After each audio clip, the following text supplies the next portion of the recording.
Hello my fellow eggheads, my name is Liz with Certified Technician, and today we're going to go over how to turn off that annoying adapter warning on your Dell computer. So first thing you're going to do to turn on your Dell is you're going to hit the power button, and then you're going to immediately start tapping on F2 to enter your BIOS settings.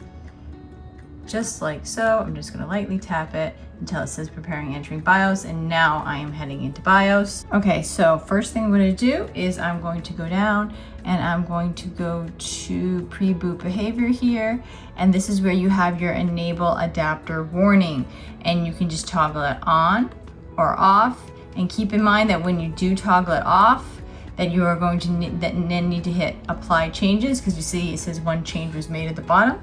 And then you're going to have to hit OK, and then you are safe to exit BIOS. If you found this video in any way helpful, please like, share, and subscribe for more great content.